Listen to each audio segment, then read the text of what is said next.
na ministère de finance. Makaïla peste d'ailleurs il va acheter la ministère de finance.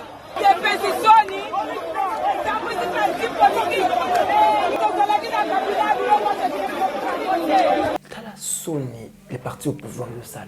Pépère les acquis par ça délinquant. Mais on n'a pas vu ça. Bakeko Iba. Donc on a basali on a babegango Moyibi.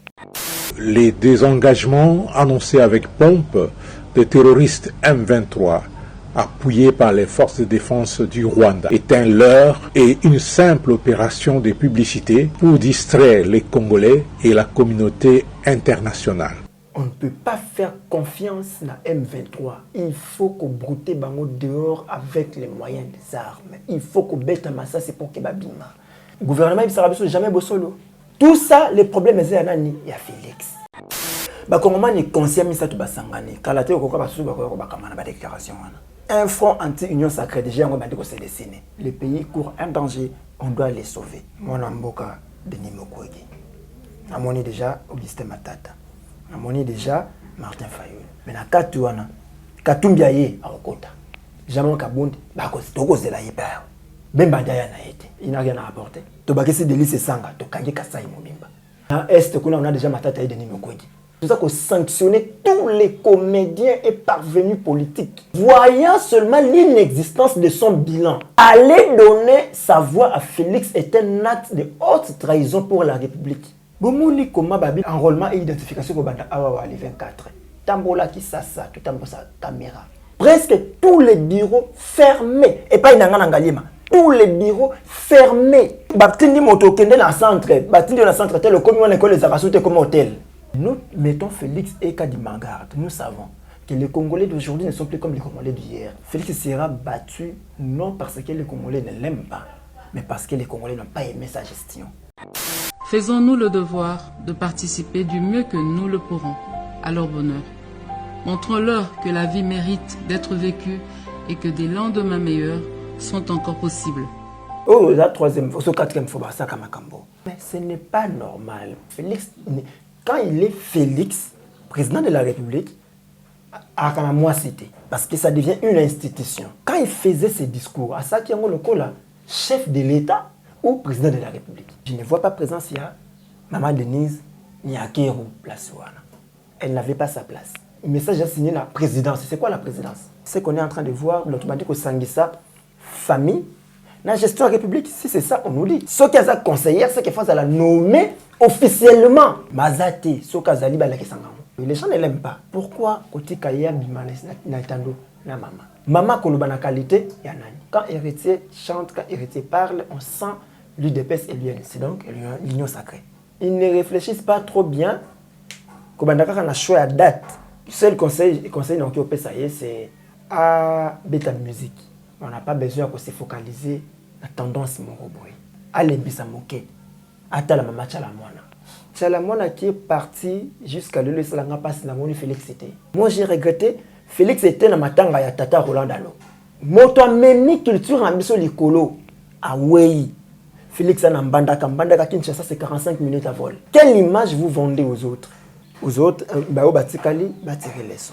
Bobungi ya FCC lelo. Faut epesaka bao batikali na bao bakokota leçon. Koyeba ke nyonso elekaka. Pona mboka o to fandi tant to bande kotana na bilongi moko tandi maka 15 jours vel Johnny Numbia okima.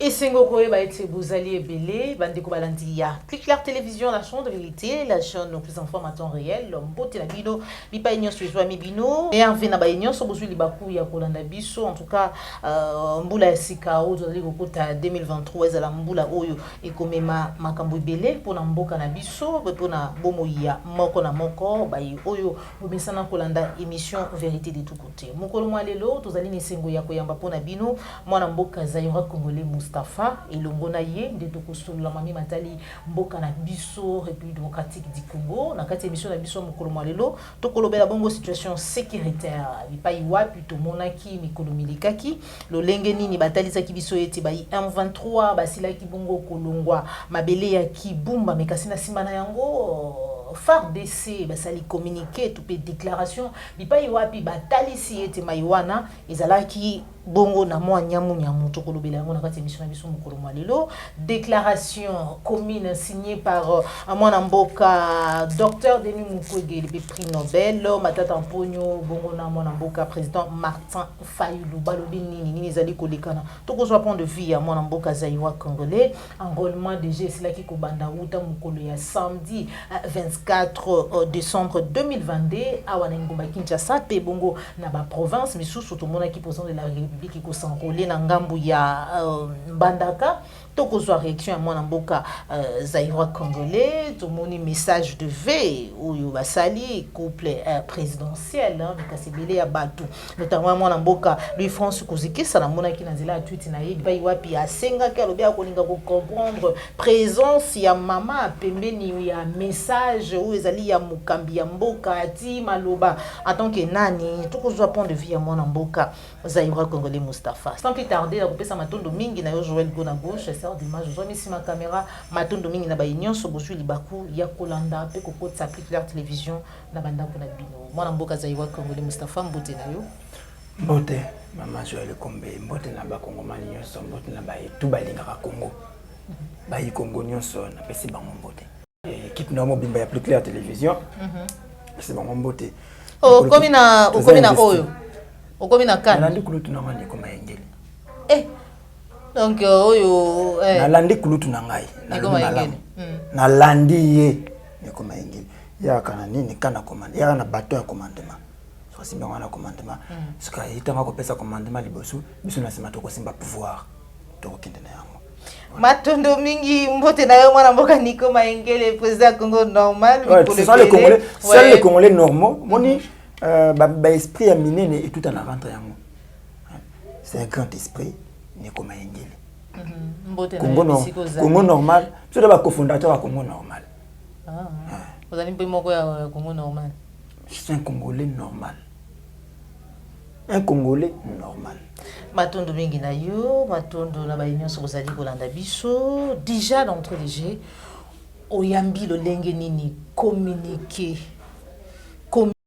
oyo ya mwana mboka Martin Fayulu Dr Denis Mukwege pe matata mponyo bipai wapi ba signé batalisi balobi ete bazali kosenga levé ya état de siège na province ya Nord Kivu pe ya Ituri bazali ko senga recomposition immédiate ya CENI pe basengi ete pour constitutionnel ezala recomposé oyambi yango lo lengeni alingi yango makasi mingi komona nana ba Congolais conscient basangani ba Congomani conscient ezala na poto bando ningisa maboko to ko tungisa plateau ya ndeko Gona ba Congomani conscient misatu basangani kala te ko ka basusu ba ko bakamana ba déclaration wana c'est ngona ngeza liki na kati ya semaine tozali na kati ya semaine toti aussi ça pardon na lobaki le komoko ya boy qu'en 2023 il y aura un front anti-union sacrée.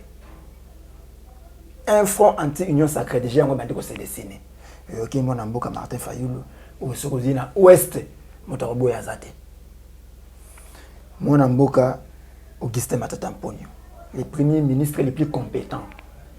Oh il y a Ajnanga ou ngana kuta. Je soli. Biso tanto to laki mike to ibaki tata likulia bakendaki to laki bana mike. Mais sika tant to komi bato to bandi ko yeba makambo. Gizenga tata la kana bureau. Mozitu affaire bancarisation nous connaissons la suite. Après maintenant le ngoli matata yemono na zui badi banga. Nous savons ce que nous avons vécu. Chibala. Pepe Ilukamba na oaza lelo na ba kombo na été.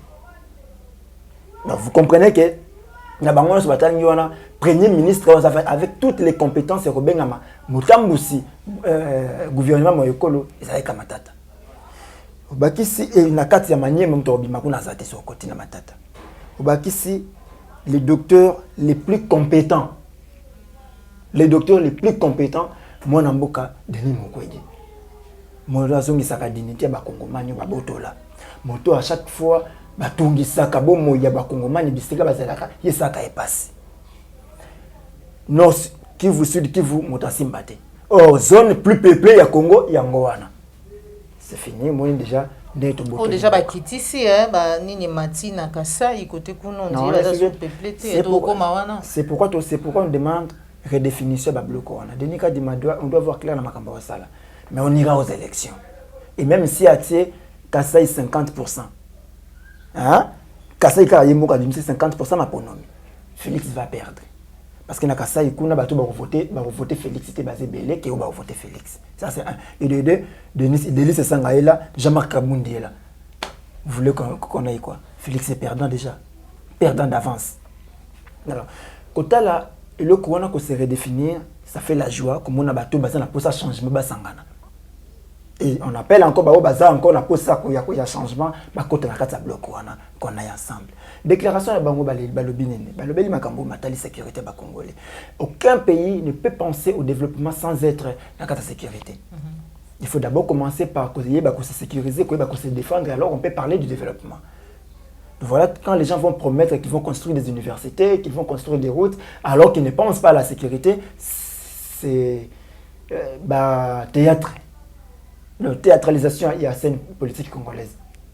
Quand on va promettre dire aux gens que non batuana d'ailleurs banguna na biso bandimi barolongo na bango et alors que makamoto vivre na terrain autre ça montre que batu basana na posa ya kutambusa mboka wote.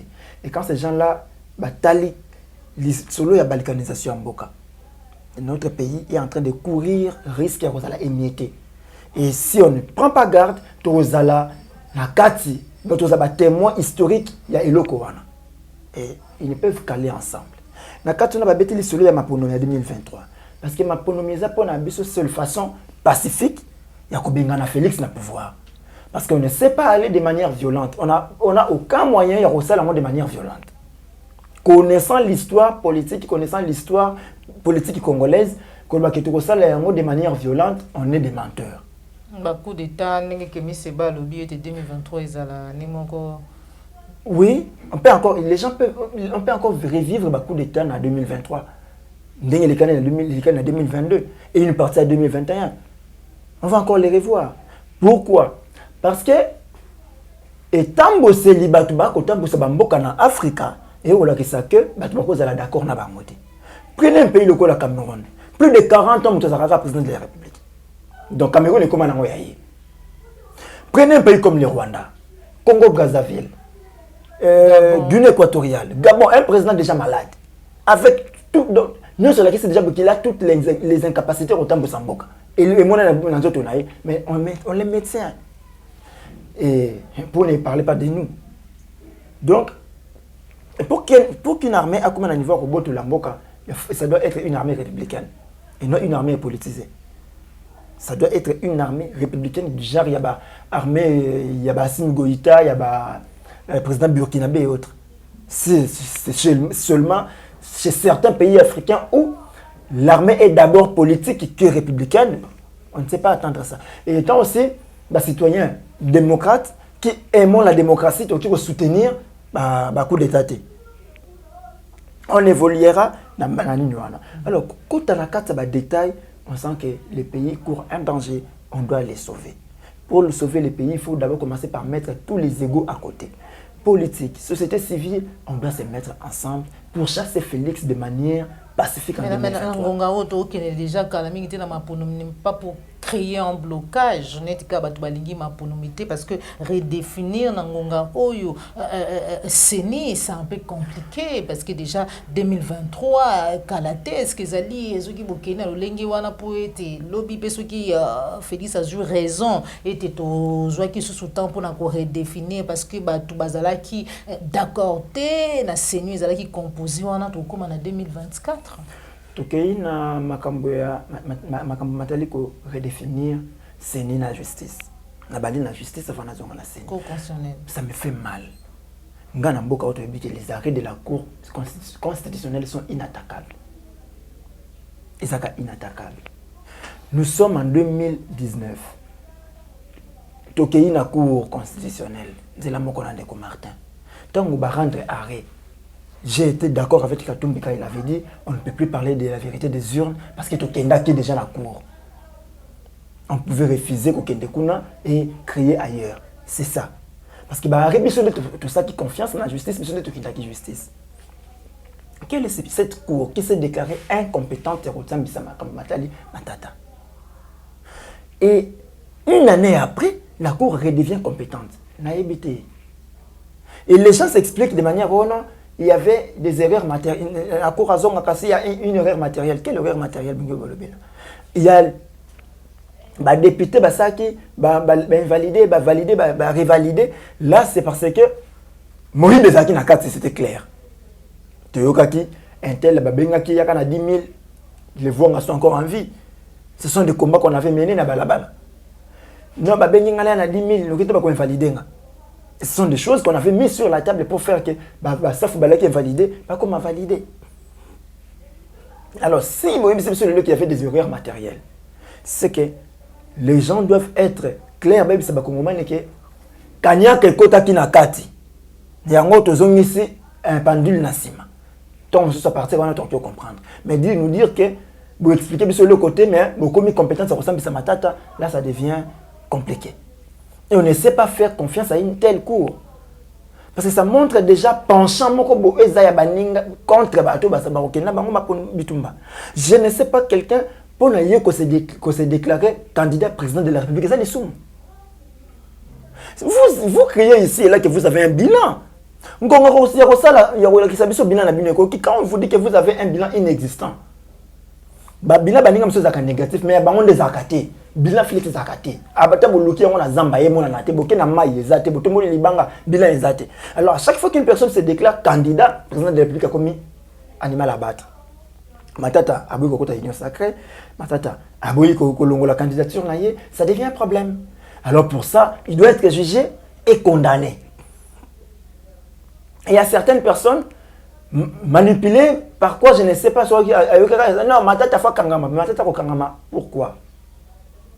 Certes, on ne veut pas des hommes forts, on veut des institutions fortes. Mais pour que mes institutions soient fortes, la justice faut être indépendante. Cette justice n'arrête que Zidia Chimanga, poursuivi pour outrage au chef de l'État, corruption, trafic d'influence. Ce qu'on dit, c'est alors qu'au moment où nous parlons, Zako est en prison, Dimitri Tengue est en prison, Jean-Marc Kabundi est en prison pour outrage au chef de l'État. Outrage. Bon, mais on a acquitté quelqu'un accusé aussi d'outrage. Acquitté. Parce qu'il est Vidier Chimanga. Et c'est dans ces pays-là, vous voulez qu'on fasse confiance à cette justice. Voilà pourquoi on doit réformer. Pour réformer CENI. Bomuli comment babi maponi enrôlement et identification pour banda awa les 24. Tambola qui ça tout tambola sa caméra. Presque tous les bureaux fermés et pas inanga ngalima. Tous les bureaux fermés. Babisi batindi moto kende na centre, batindi na centre tel comme on école les arasute comme hôtel. Batindi moto kende yo centre na yo babesio epeso ki mama Kinzinga. Au comme n'a pas maman Kinzinga kuna ils arasute comme hôtel. Au comme on est comme terrasse. Tant basa ki cartographie wana. Ba yeba kiti. Voilà pourquoi on doit commander la makambo mana. Kanyaka pe babie kotambola makasi pona ko s'enrôler sengeli moi obika ndenge tambola ka netika rétro commission. Po ete tant bato mana ba koya belé, bato basali molongo. Na loko to mambandité. Jusque là, le 24 ekufaki, le 25 ekufi, le 26 ekufi. Donc makambo mana mako badato sur le 27 sur le 28. Est-ce que pour nous on est au sala un processus on est au sala un mois ou au sala moins d'un mois? Et ça, les ngonga nini ngonga bana bakana la classe. Pour te calater bana bakozonga la classe. Et ça 2 mois, 2 semaines. Bopé mina bango. Donc mosala masima ko ça le manaseni à partir de l'enrôlement il a qui déjà que qu'on a confiance que ça les mater. Mais nous mettons Félix et Kadimangarde, nous savons que les Congolais d'aujourd'hui ne sont plus comme les Congolais d'hier. Faites tout ce qui est bon au sala. Mais moi en 2023 Félix ne sera plus président de la République. janvier 2024, il y aura un nouveau président de la République. Et cette fois-là, il y aura alternance avec alternative. Vous battre sur base de quoi? Quels éléments? Les gens, les Congolais vont voter Félix parce qu'il a commencé à être millionnaire. C'est pourquoi les Congolais vont voter Félix. Félix sera battu non parce que les Congolais ne l'aiment pas, mais parce que les Congolais n'ont pas aimé sa gestion. Félix sera battu non parce que les Congolais l'aiment, mais parce que les Congolais l'aiment, les dirigeants l'élaka.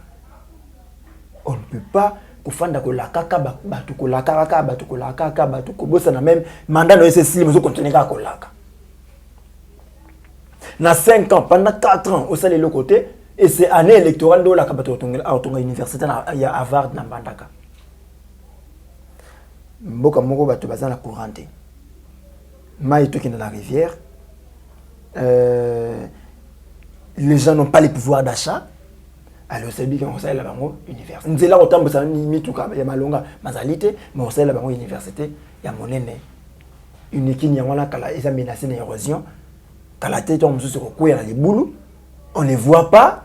Chez nous à Kabiaka Mwanga, on n'a même pas un institut supérieur. C'est un banda qu'on fait. Mais au Kéliban et Kanga Mawabazu, dose unique. Il y a promesse. Na communiqué balobi était Sengeli Bongo levé à état de siège na Ituri pe na Nord Kivu bien mondé.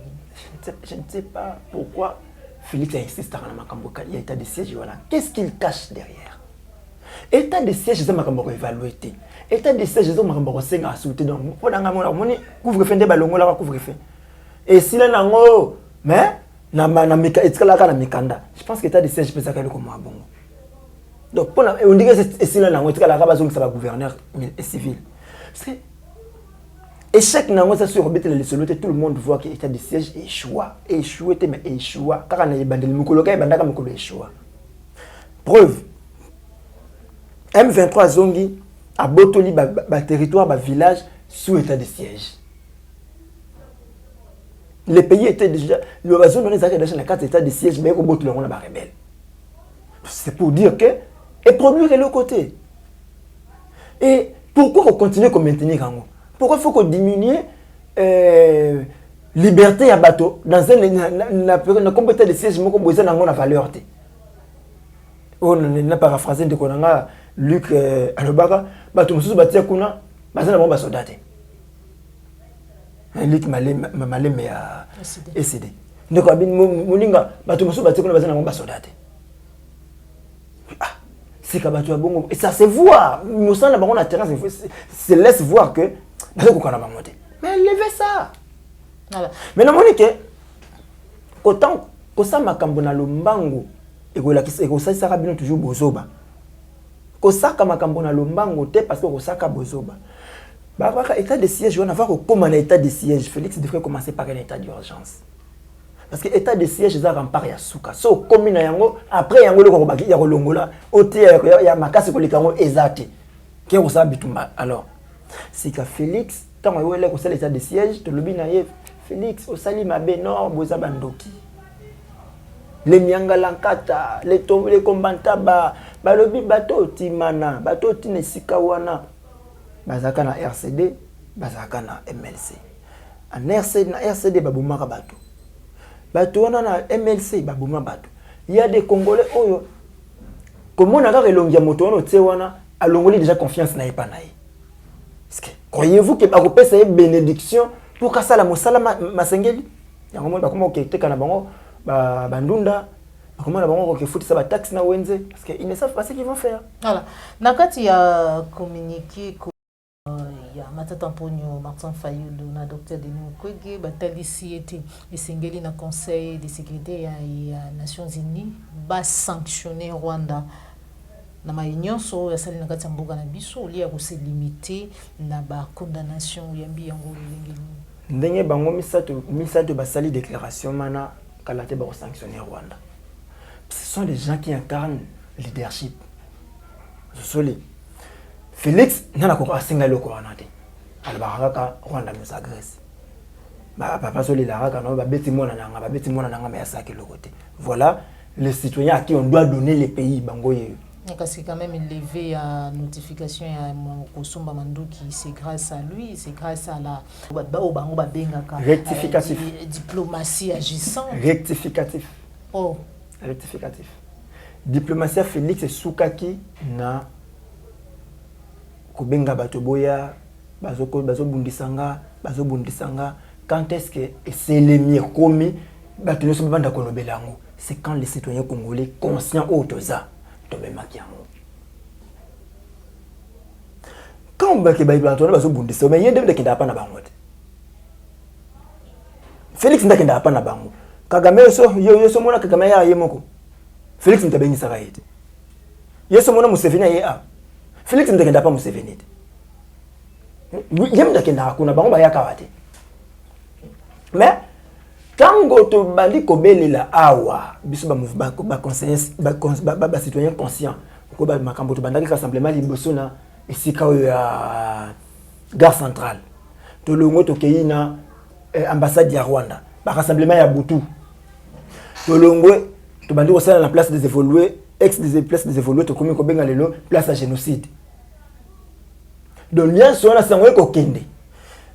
Tata Denis Mukwege bengi ba Kongomani to tambola pona ko dénoncer pas ko soutenir FRDC mais ko dénoncer agression à Rwanda, ko dénoncer ba bloko balobaki wana. Tata cardinal Fridolin Ambongo a beleli la même chose. Ndena sima ko mona bayi mupe ba ko tambola ndeyo ki ba bloko ba ndeko longo. Sosoli makambo ma Félix na mahaka na katete. Ozali koyamba yango lolenge nini bayo bazali ko estimer te sengeli bongo mwana mboka Dr Denis Mukwege prix Nobel oya biso atikala kaka na matali oya azali ko sala ko sunga ba mama na biso ba femme violée fierté na biso parce que azali pe ko représenter biso na ebele na libanda ya mboka to ba lolenge wana atikala kaka na makambo wana asemele na matali politique ya Congo te parce que azali salité makasi de peur qui a perdre crédibilité na matondo mingi pona motuna mana sika faut-il que tikala kaka na sika kolobake politique ya mboka na biso zali bosoto to faut couper to la yango comme apeto. Est-ce que faut-il que tika politique ya mboka na biso na bato bazana bosoto to faut ko longola bato bosoto ko tia bato apeto pour que tout ambola malamu. Moto neza mabete bato bengi ke atika kaka na société civile eza malamu. Mais tant qu'il y a kotikala kaka na société civile azala kaka en train ya ko dénoncer azana pouvoir à agir te. Pour qu'agir, il faut aller comme masali commandement. Mais quand la société civile banda ko dénoncer rapport mapping kino lelo c'est le CP Samate. Kabila est parti, on croyait que c'est Kabila qui bloquait les rapports mapping, Kabila est parti. Rapport mapping on continue toujours comme moisir na bâtiment des Nations Unies. Alors que pour les Nations Unies, bango aussi ba sala rapport et sili. Ba to ba mettre en application, ce sont les Congolais. Bato bakoluka ke tribunal wana ya ko sala mosala Congo, ce sont les Congolais. Mais qu'est-ce que Félix et son gouvernement ont-ils fait pour les lokwana yao? Voilà pourquoi biso ba Congolais to sengi na Denis Mukwege azala candidat na biso président de la République en 2023. Donc nous le demandons, lui ne veut pas mais biso to ko sengai. Mais sauf qu'un autre Congolais trouve que azana même tamboleli, azana même moneli, azana même saleli. Et que akoki ko convaincre biso bayi Denis to mema pe mongongo maye na 2023 nous le ferons sans aucun souci. Mais c'est que nous voulons Denis Mukwege soit la candidat na biso parce que to moni na kati ya bomoto boye biloko maye masengeli pona ko bongisa bato ba que non il répare les mamans sur le bique non azongi saka dignité na ba maman. Maman oba botolaki dignité, maman oba zoki na makasi, maman oba longolaki posa ya bomoi, azongi sisu na posa na kosekana longi na ye, azongi sisu posa ya bomoi, azongi sisu moto na kati ya bato. Alors eza malamu moto mana aya kotambusa mboka na biso. Pour la leadership, esprit de dévouement, conscience, patriotisme. Ce qui ndenge basaki misato bafandi matata Matata Fayulu naye alobi na biso kete na moni 41 Félix en 2018. Le changement s'appelle Matata. Le changement s'appelle Fayulu. bakinde konanga bilo boko soutenir nga na moni bo pesa makasi mana na mototel d'office sans réfléchir on y va parce que nous notre vrai souci notre souhait le plus ardent est de ne plus jamais revoir Félix comme président de la République après décembre 2023 yango c'est toko senga na bakongomani bazala exigeant ba vote ba kende ko s'enrôler et belé et tant que tu kende maponomi tant que kopona elonya Félix au mona ngo toté au mona kaka ya candidat moko baza malamu ko lika ba candidat nyoso voilà mona mboka zaiwa congolais on dirait déclaration commune oyo bande komisa twizali ku pesa nzela mitina plateforme moko boyi on dirait front moko boyi 2023 vous allez comment na susu boyi ya mutu nini komona ki azali boyi malamu na kati ya front surtout lo bayi ko sala loko na koloba na baki yango na komaki yango poso maleki bokata ndambo na koloba lelo bobomba en 2023 il y aura un front anti-union sacrée composé de mwana mboka Denis Mukwege. Namoni déjà Augustin Matata. Namoni déjà Martin Fayulu. Na kati wana na nga o ngande na aloba maloba na nga o amoni ko sepelisa yete matali. Mais na kati wana Katumbia ye akokota. Sosoli Kabundi Jean-Marc. En tout cas bisika zali na pesi longoni ya makasi. Jean-Marc Kabundi bako tokozela ye père. Jean-Marc Foya. Pour l'instant tout ça na besoin na bangoto. Bemba ndaya na yete. Il n'a rien à apporter. À quoi apporter nini? Bemba n'apportera rien. Parce que si quand il y a tout ça, Fayulu a déjà prouvé l'Équateur. Fayulu a prouvé qu'il y a déjà côté de l'Équateur, l'Équateur est quoi? Donc, on a des choses aujourd'hui, Jean-Marc Kabound, Tokangi, Centre, Kasai, Tokangi. Tobakesi de lycée Sanga, Tokangi, Kasai, Mobimba. Na Ouest, Martin est déjà là. Na Katanga, on aura Katumbi. Na Est, on a déjà Matata et Denis Mukwege. C'est fini. Donc, na Ouest, c'est la Batomana Tubaya. Et ils ont la maman Olive, le billet pas à Kota. Oui. On dit un front anti-union sacrée. Donc, tout celui qui est contre l'union sacrée doit entrer. Je vous dis, l'ennemi de mon ennemi est mon ami. L'ennemi de mon ennemi est mon ami. S'il est un traître. Soki monguna soki nyo kama kote leo nandaku okotala te kenal de koto so la raté. Boyo kana d'abord bo résoudre problème anyo ka wana ki bosongeli problème na bino. Donc pour le moment, on n'a pas de traître. Traître nan. Traître, ce sont tous les gens que on avait cru bon, tout ce qui gestion mboka, pas trahir biso na gestion mboka, ce sont tous les traîtres. Katumbi n'a pas géré ce pays. Comme la 5 ans, Félix Katumbi n'a pas géré. Oui. Bah, vous partagez bilan. Non. Katumbi, il est ministre dans le gouvernement Félix. À Kenanan. C'est là, il est ministre. Si il y a ministre, on va dire Katumbi, à Kenanan. Qui a démissionné de mon Katumbi? La Union sacrée. Mon côté, Batikalit. Chériba, aucun cas de démission. Est-ce que ça tiki Mokanda? Ah, tiki Mokanda?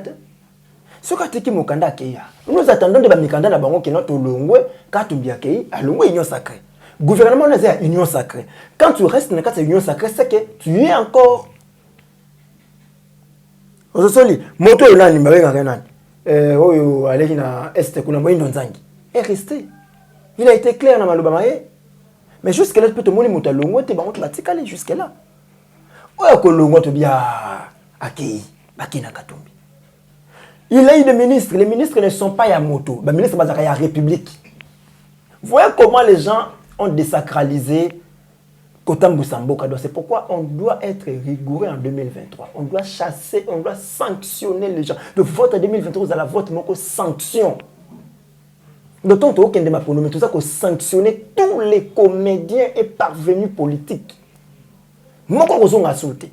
Que ce soit à l'Assemblée nationale, provinciale ou à niveau de présidence de la présidence de la République. Cette fois, l'article 64 existe. Nous allons faire face à Moutonne sur quoi il va m'apponomi l'amboula. Si on gagne, mon de toi, boy.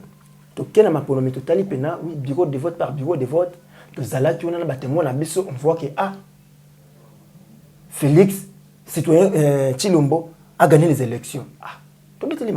Nous sommes des démocrates. Mais voyant seulement l'inexistence de son bilan,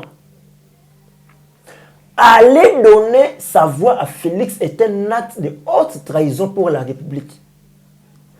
Donc, en 2023, aller voter Félix est un acte de haute trahison. Donc, les Congolais conscients vont former un front pour faire partir Félix. Voilà. Alors, quand on a vu Sikali Kambouya, il y a Katombi.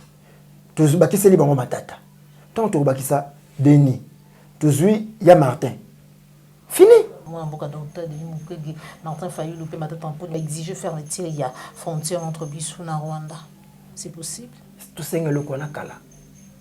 Parce que tant que frontière rwandaise est à Rwandais, on ne sait pas identifier réellement le problème. Est-ce que ce sont les citoyens au Bayaka Natongo, rebelles ou quoi? Alors, il faut qu'on d'abord frontière Rwanda. Arrêtez le trafic il y a Rwanda, Congo, Rwanda. Qu'est-ce qui va se passer?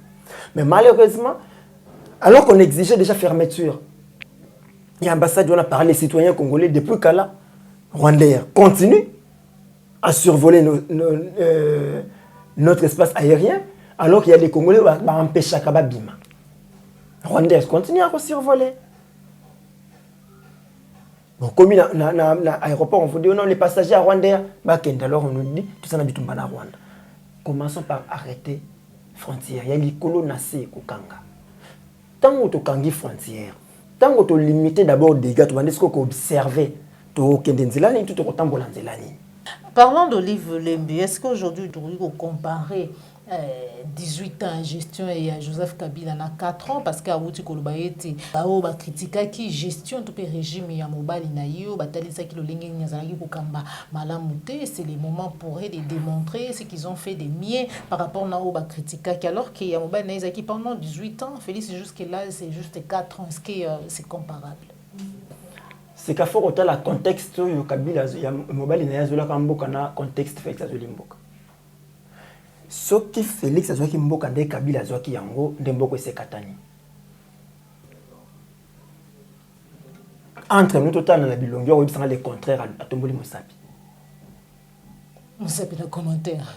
Kabila a eu ces pays. Avec un problème à Est. Non. Quand on dit la vérité, on n'a pas besoin de la moto pour qu'on le la vérité. Kabila Zumboka Oyo, ta moto à Koufi. Les détails, je n'entre pas qui a tué Mouzé. Justice congolaise était incapable de regarder qui a tué Mouzé. On s'arrête là. Les détails, ce n'est pas mon problème. Moi, je m'arrête à ce qui est officiellement. Et c'est ça, être légaliste. Mouzé a Koufi, bon, ça va. Pour raison, donner le pouvoir à son enfant. Oh, il me représentera les détails, je n'entre pas. Je suis dans Malobaya Yetata. Quand j'envoyais mon fils dans la Sueur qui s'engage, donc là, je n'entre pas dans les détails. Je ne peux pas, au sein de la débat dans Malobaya Tata, il me sur moi. Je n'ai pas ce pouvoir. Donc, fils adoptif, pas un fils. C'est son fils. Donc, je n'entre pas dans les détails. Wana, je laisse les historiens, moi, je reste comme histoire en Tanga. Alors, Kabila Zumboka Est, na Maboka RCD, na Nord, il y avait MLC. Il prend le pouvoir et rassure les Congolais qui sont au Samboka. Donc, comme il a 2002, après qu'on a le dialogue inter-congolais, on a vu les pays de Komaki. Donc, on peut dire que de 2001 à 2006, Kabila n'a pas géré seul. Il a géré avec Bemba, Azarias Rouberwa, Zaïd Ngoma, na Yerodia Abdoulaye Ndombasi. Bakabola le pouvoir.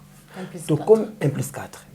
Tokome a eu beaucoup, a eu Mboka na 2006. C'est en 2011, ce botali gestion Kabila la premier mandat na Félix, mais c'est jour et nuit. Il a tous les fait quand même des projets. On a vu des projets, non programme il y a 5 chantiers. Alors maintenant la carte a 5 chantiers. Alors maintenant la carte a 5 chantiers. Tout le monde est quand même banzeli qui menene. bakate quand même premier les années to quand ban c'était na boulevard to wesa boulevard monene ya pour les simbi et simba qui te wa ya simbi c'est ka soko zia Félix et ça ka le rôle là léopard à bêta style de Jésus banate flou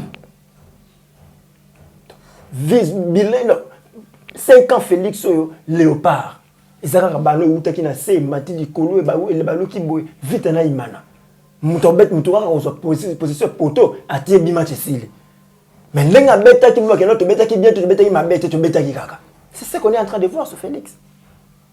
Alors tant azui est au deuxième mandat na yé mais qui a demandé le premier dialogue en élection salami lelo 3 jours après mutasenga dialogue c'est Tshisekedi. Premier dialogue to senga basenga kana nini deuxième mandat Kabila. Félix papa Félix. Où on ne connaît plus l'histoire. Donc to anga naté. Soki sika Félix Kabila tikeli Félix Mboka. Il y avait un gouvernement en place. Il y avait une armée au Félix Mboka le bagé qu'il a trouvé une armée organisée. L'armée que Kabila n'a pas trouvée. Félix a trouvé mon la banque. Avec un budget en cours, n'a pas réserve que Kabila n'a pas trouvé. Félix a trouvé Mboka et Fandi, Batou Bazali, gouverneur Baza partout. C'est que Kabila n'a pas trouvé. C'est que ce bateau là, il bazo ki Mboka nzela moko. Na ba contexte wana, ndele to betele solo mususu. Ndele to betele solo mususu. Ndemboke se kufa ici là. Donc Olive a raison. Il y a un qui est donné un peu de Makambo, Matali Bilan. Sous Kabila Awawa, tout le monde a raté que tu vas bunde la monde. Tout le monde a raté que tu vas bunde la monde. Sous Kabila Awa, tout le monde a raté. Tout le monde a raté. Message à Soukambula, bien que Kabila aille bagine kolobate. Bien que Kabila bagine kolobate, parce que on a maman. Là où tu as un message de mon amboka, la lobby bien mon amboka. Martin Fayou. Senti qu'il y a un loba, le roi mobile. Yé moko, penenam tazate. Lundi message les Congolais conscients. Denis Mukwege. Au lundi maloba au CPL. Penenaye montoté. C'est un Congolais qui s'adresse aux Congolais au bazan la posa yakoma mokondi. Lundi maloba ya Matata Augustin. Mwana mboka ya solo. On a souka pas Leli. Azolela, il pleure parce que et ça l'a passé comme on a un mboka na justice ça l'a manipulé. Alors que c'est la justice qui élève une nation. Donc on m'a dit qu'on manipulait la justice na mboka na il faut aller là. Et j'ai pleuré avec lui. Nalandi mwana mboka Katumbi. Non, il n'a pas l'art ya koloba. Oui, il n'a pas les droits. Azana posta en art au bâtiment, azana posta en art ya kosala. Il n'est pas pessé maloba. Il y a citoyen Félix à côté. Mais lui, c'est un président de la République. Martin Fayulu est un président de la République. Denis Mukwege, président de la République. Matata, président de la République. Katumbi, président de la République. À chacun maintenant, sa fonction. À chacun sa fonction. Là, c'est comme on a Kaboula. Mais c'est qu'à Félix Kofanda. Na mama pene, je me demande. Tout l'endroit message de vie, tout l'endroit on se retrouve tout à l'heure avec des plus de carte télévision. Et de moins bons moments, des réussites et des échecs, des hauts et des bas. Cependant, l'espoir est toujours permis. Il n'y a aucune fatalité. En effet, vous avez peut-être versé une larme au courant de cette année. Fut-elle de joie ou de peine? La bonne nouvelle est que l'Éternel nous donne l'occasion de faire mieux. Ce que nous n'avons pas pu atteindre en 2022, nous pourrons l'atteindre en 2023. Cette année qui arrive à grands pas sera marquée par plusieurs événements, au nombre desquels il y aura la visite du pape François, l'organisation des Jeux de la francophonie et surtout les élections en fin d'année. Il nous faut la débuter avec sérénité, foi, solidarité, courage doublé de patriotisme.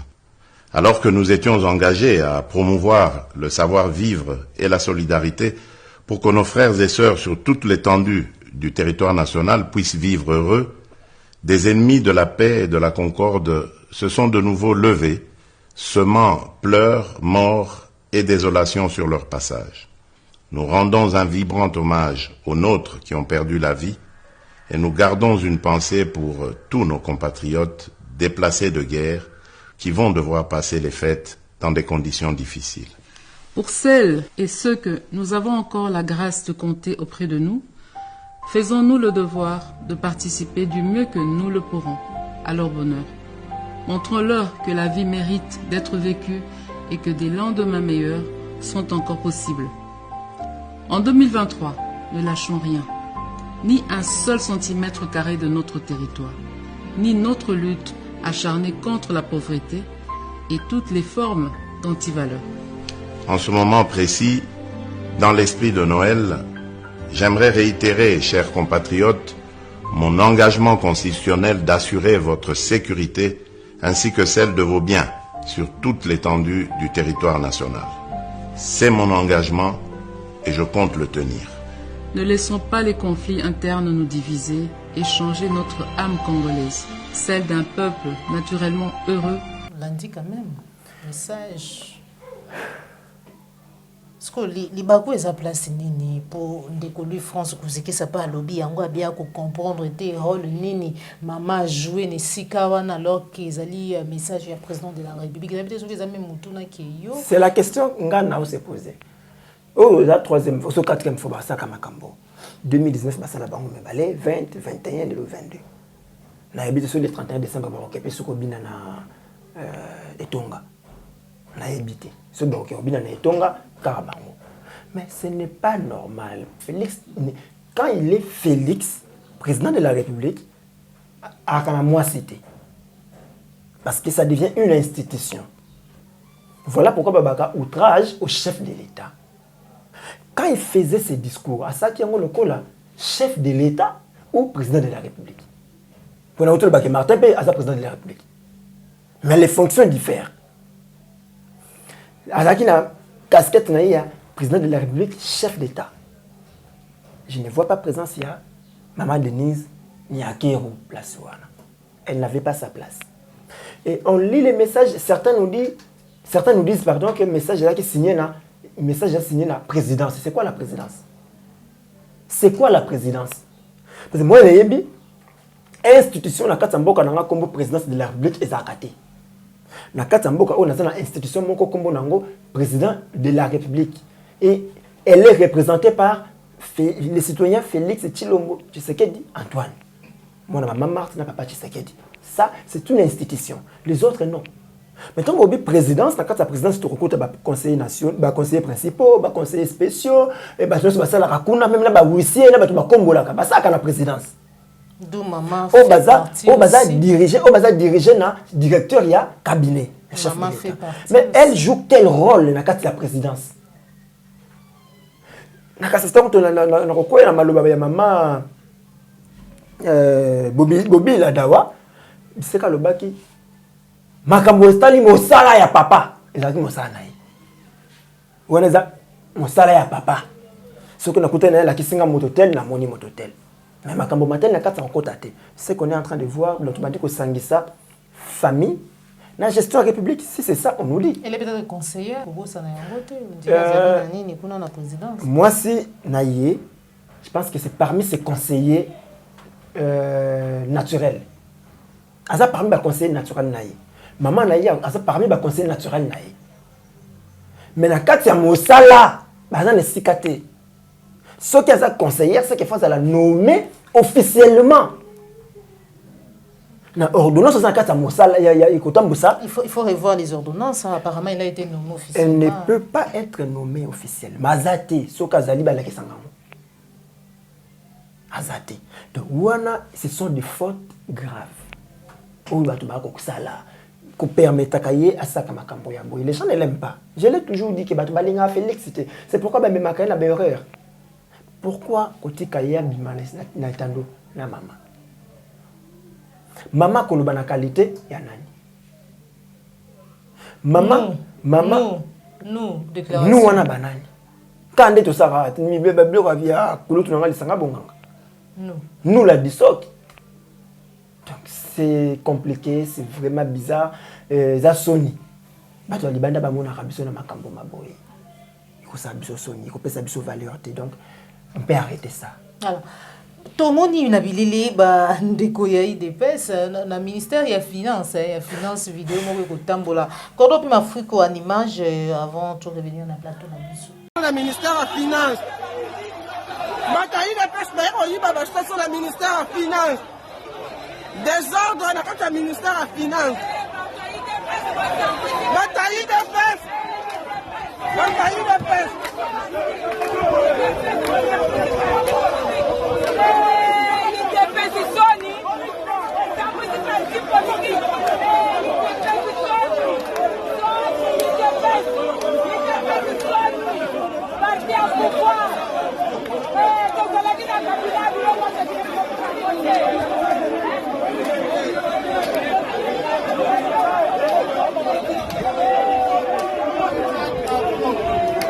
Qu'est-ce qui s'est passé? Maman wana ko filma ko belela bato IDPS ba yeko yiba ba carton ya soso na ministère de finance.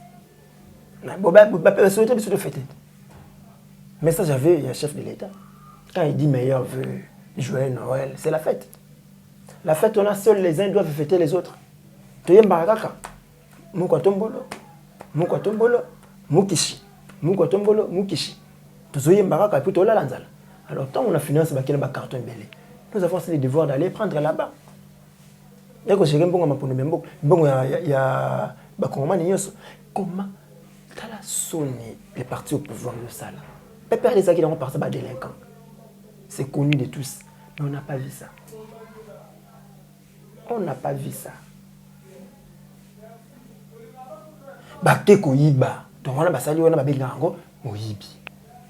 Il y a un ami à Bissarangéloko que Bato UDPS batondi na kati ya cabinet ministère à finance et on ne sait plus travailler.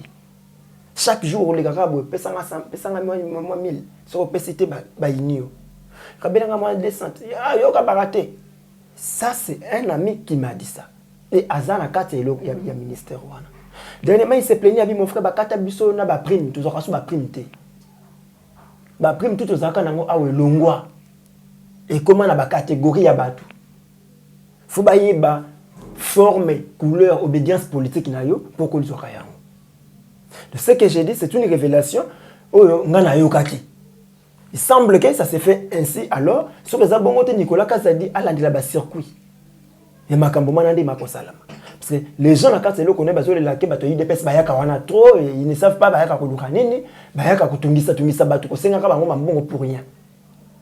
ils doivent suivre ça. Alors, comment on a si le salami wana, j'ai fait une observation de moi qui est comment on a raison. Bayaka wana, mais ça déjà quoi. C'est que bino babandi ko kabola basoso, bango bayaka ko tala bino ndego saka mosala, boko pesa bango le côté. Barosuka na wapi. Koko na makasite. Mais yango na basalaki. Pour finir, mon amboka Zaïwa Congolais Mustafa, tolandaki semaine passée, le Lengenini, Baï M23, Balongwa qui mabele ya Kibumba, Batalisa Kibiso, puis Zalaki remplacé na mapinga ya IAC. Mais là, tokolanda déclaration, ya porte-parole, ya armée na biso FARDC na Nord Kivu. Kotalisa les contraires, presque les contraires, ya mai o ba yebisa Kibiso, pe balakisa Kibiso, toujours une image cordon puis Afrique. On se retrouve tout à l'heure. Les forces armées de la République démocratique du Congo portent à la connaissance de l'opinion que les désengagements annoncés avec pompe des terroristes M23 appuyés par les forces de défense du Rwanda est un leurre et une simple opération de publicité pour distraire les Congolais et la communauté internationale. Toutes les unités désengagées de Kibumba, au lieu de regagner leurs positions initiales de Sabignon conformément aux décisions du mini-sommet de Luanda du 23 novembre 2022, prennent une autre direction pour renforcer les positions de Tongo, de Kishiché et des Bambous avec l'intention manifeste d'occuper les territoires de Massissi.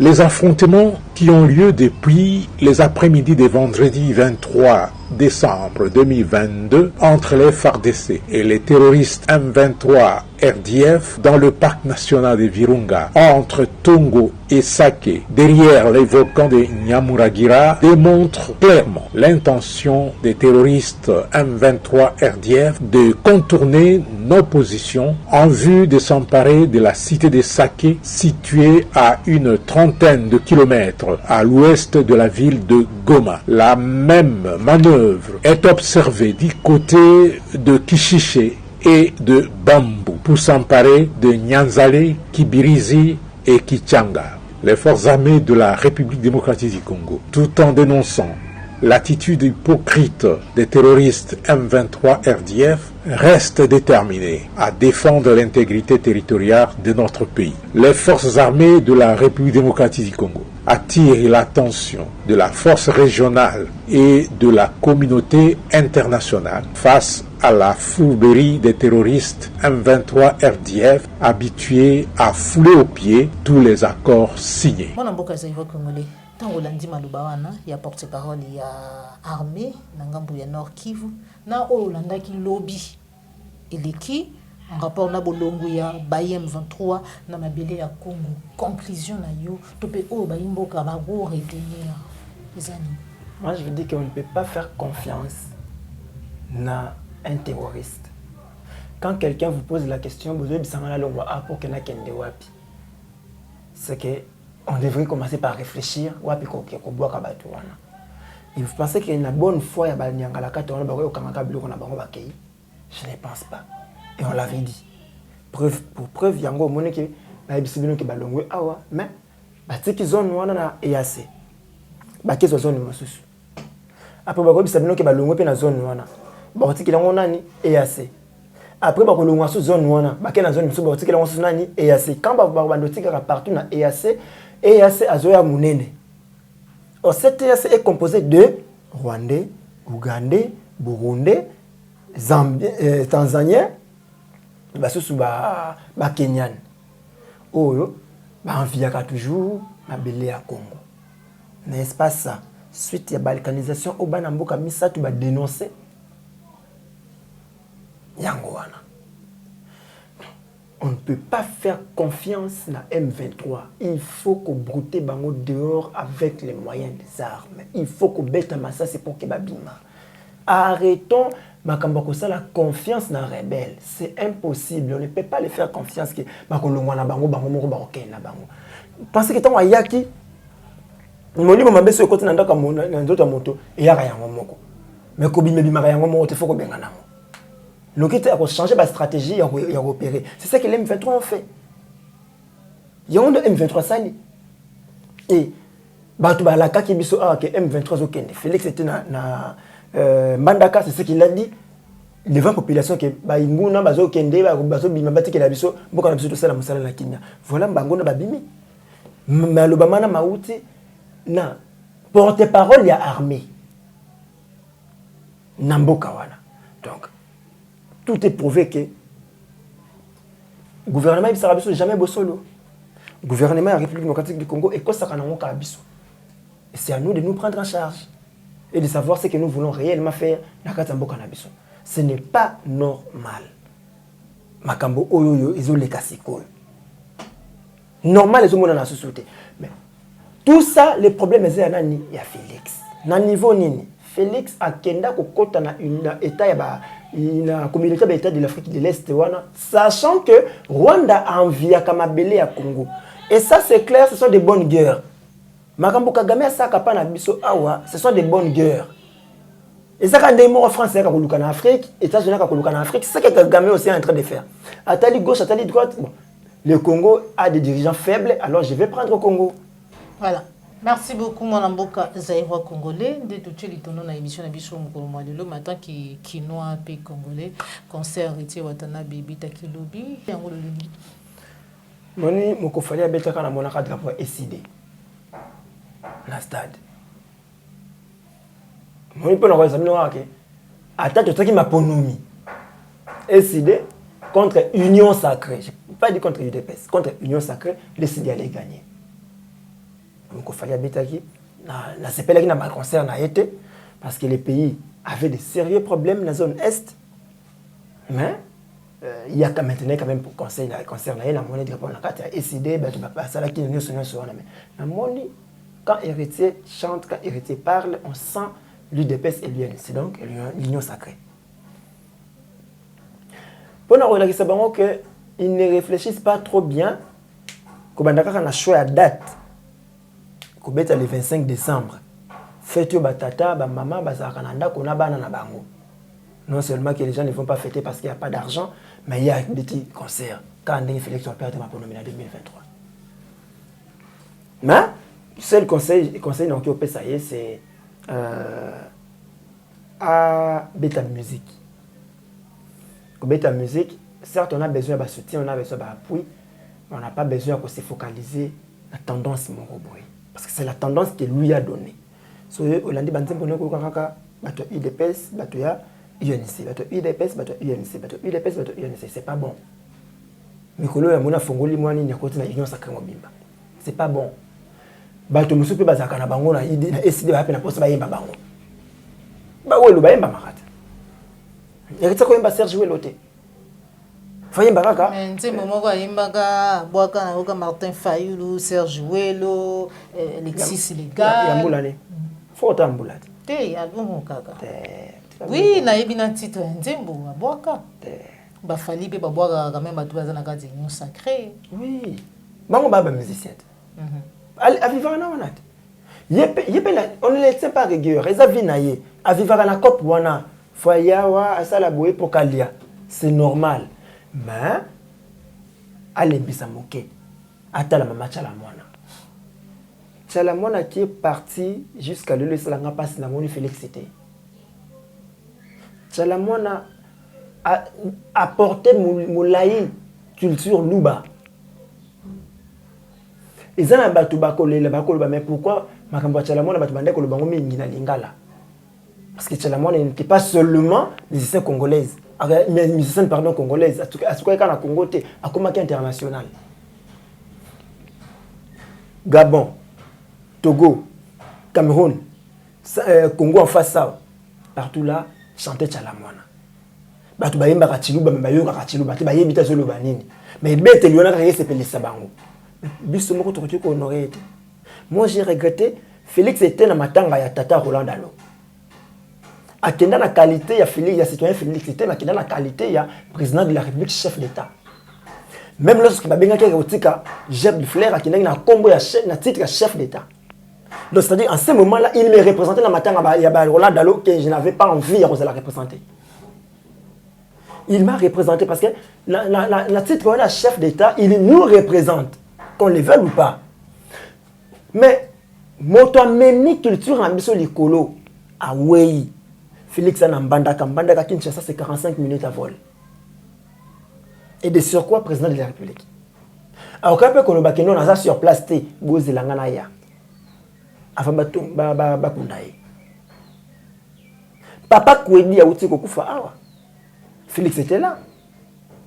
Pour la ligne, quand même, match à la moine à Roquette. Ce sont des règlements de comptes politiques. Ou c'est parce que Sanganaka Mingina parce que. Parce que si c'est seulement tant, je trouve cette raison non fondée. Wananga. C'est ça qu'on a tenté de trouver non fondée. Parce qu'il m'a représenté dans ma tanga tata Roland Dalo. Ngana Moupe.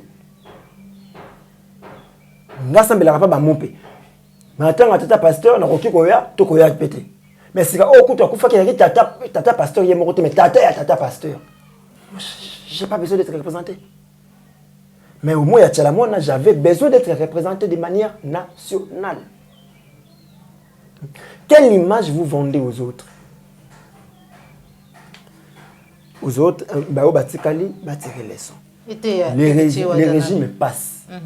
Pardon, maman, au Dieu, maman, Chalamwana est tambola qui avait une écoute, on a une banaseni. Parce qu'il y a ça. Pouvoir. Alors que c'est normal mon gongo ya Chalamwana na matali sensibilisation à seni Chalamwana yembate miliab beaucoup bisa miliabel beaucoup bisa Chalamwana te alors que tu veux que maman ba do tambola mi balé franc-congolais bayemba, du ya musée. Alors ça était arabiso. Moi j'insiste toujours na point mon corps. Bobungi ya FCC lelo. Faut epesaka bao batikali na bao bakokota leçon. Koyeba ke nyonso elekaka. Pona mboka oyo tofandi tant to bande kotana na bilongi moko tandi maka 15 jours vers John Numbi okima. Arobima kei. Moko tandi maka ke kaya bini ka rubia ko bima mboka wana kata carton. Abima lokola colis kei. Nana ndima ke Kalev va vivre en clandestinité. Les tout puissants Kalev lelo en clandestinité. Na kata Congo. Donc c'est pour nous dire que tout passe, tout coule, rien ne demeure. Surtout quand c'est que force aux anangos lelo aux anangos lobby. Très bien. Ça a toujours des bons côtés. Mais il y a 15 jours. Moi, tant que bimar, comme ça c'est bimar et soir. Comme ça peut bimar et soir raté.